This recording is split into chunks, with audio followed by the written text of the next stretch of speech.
Assalamualaikum warahmatullahi wabarakatuh. Alhamdulillahi wa kafa. Wassalatu wassalamu ala Sayyidina Muhammadinil Mustafa wa ala alihi wa ashabihi ahli sidqi wal wafa. Asyhadu an la ilaha illallah wahdahu la syarika lah wa asyhadu anna sayyidana Muhammadan abduhu wa rasuluh. Allahumma salli ala sayyidina Muhammad wa ala ali sayyidina Muhammad. Rabbi shrah li sadri wa yassir li amri wahlul 'uqdatam min lisani yafqahu qawli. Wa qala ta'ala wa'budullaha wa la tusyriku billahi wa bil walidaini ihsana.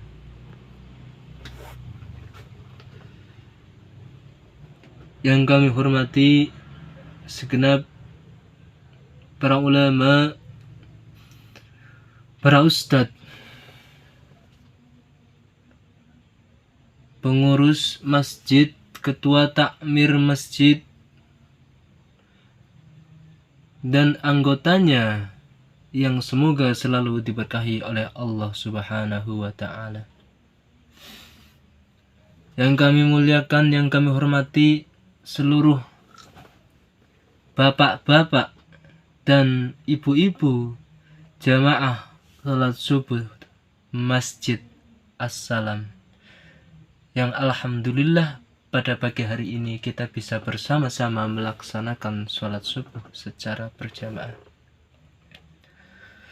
Pertama-tama, puji dan syukur marilah kita haturkan kepada Allah Subhanahu wa ta'ala yang telah melimpahkan rahmat dan hidayahnya, kesehatan dan afiat, sehingga alhamdulillah pada pagi hari ini kita bisa bersama-sama menunaikan kewajiban, yaitu melaksanakan sholat subuh secara berjamaah di Masjid As-Salam. Salawat ma'assalam semoga tetap tercurah abadikan kepada baginda agung kita, yaitu Nabi Muhammad sallallahu alaihi wasallam. Semoga dengan berkah beliau kita bisa ziarah ke Ka'bah, kita bisa datang ke Makkah dan Madinah, kita bisa tawaf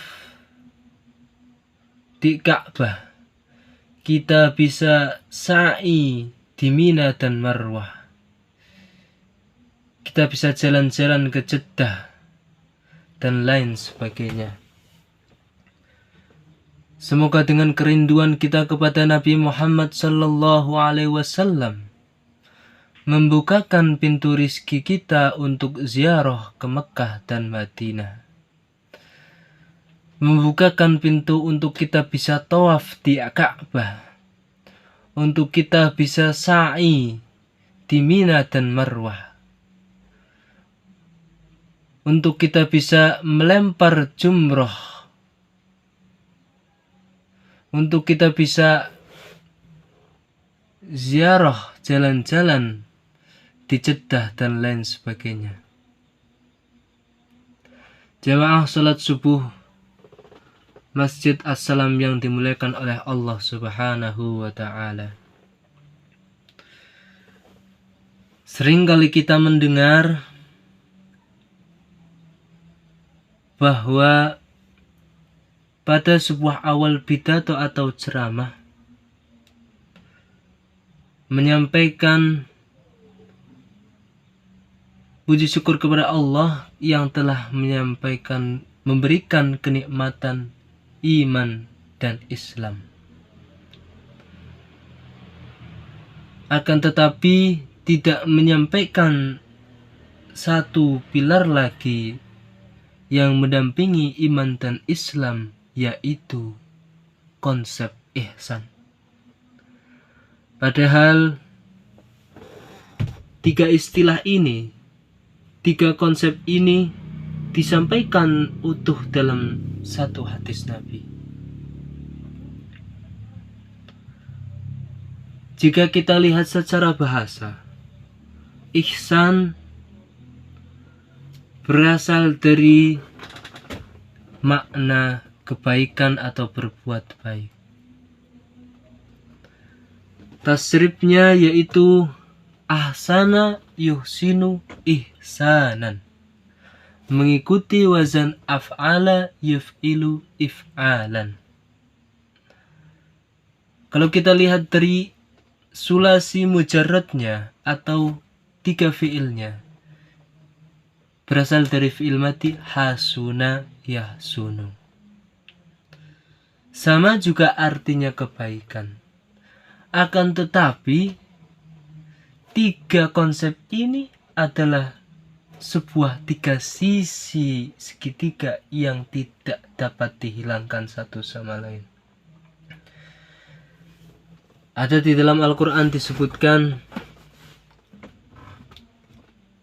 wa'budullaha wa la tusyriku billah wa bil walidaini ihsanan.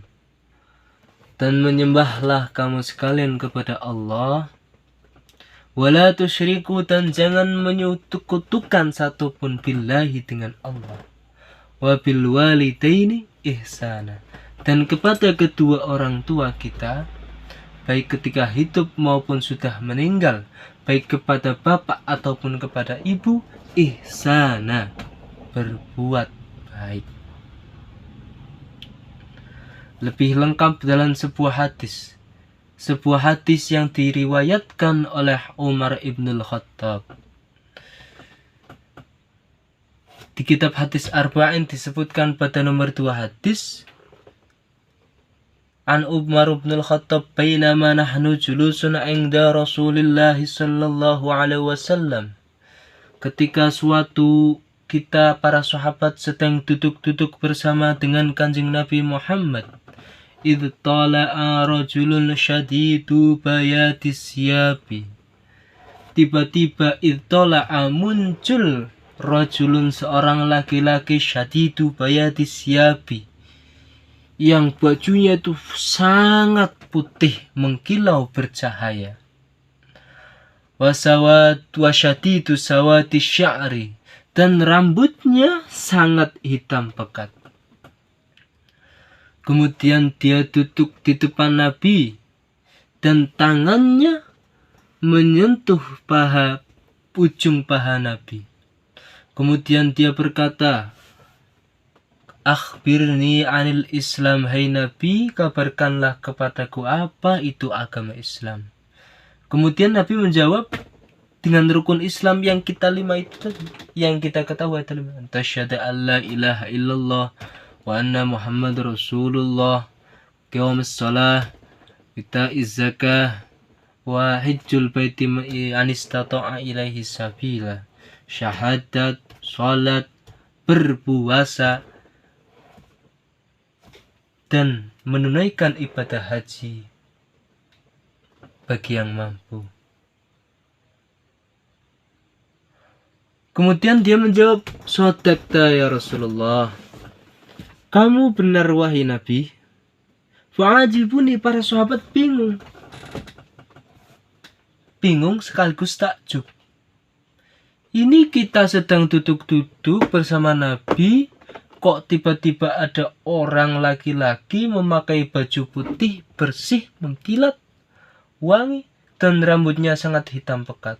Karena apa? Secara geografi, di Mekah itu adalah padang pasir. Ketika ada orang datang, logikanya pasti bajunya tidak mungkin sebersih itu.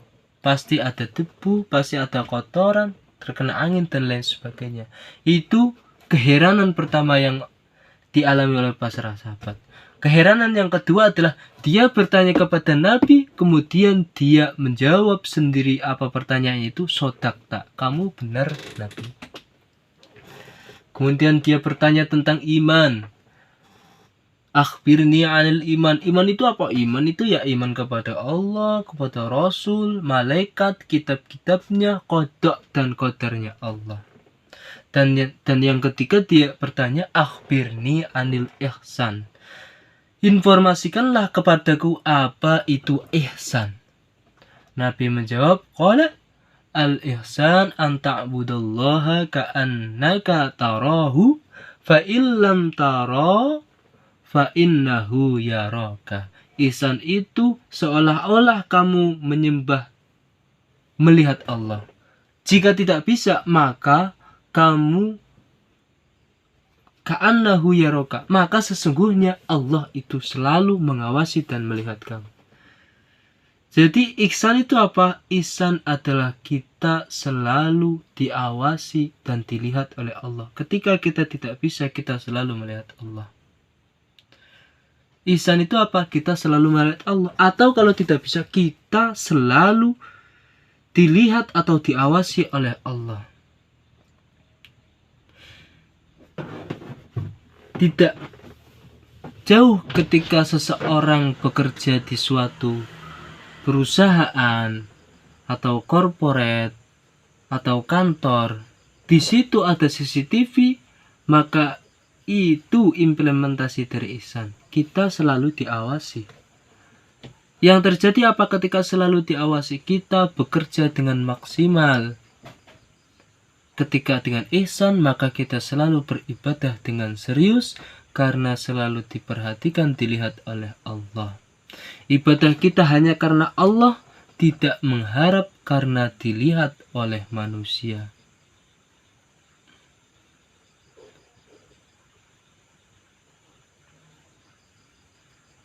Ya.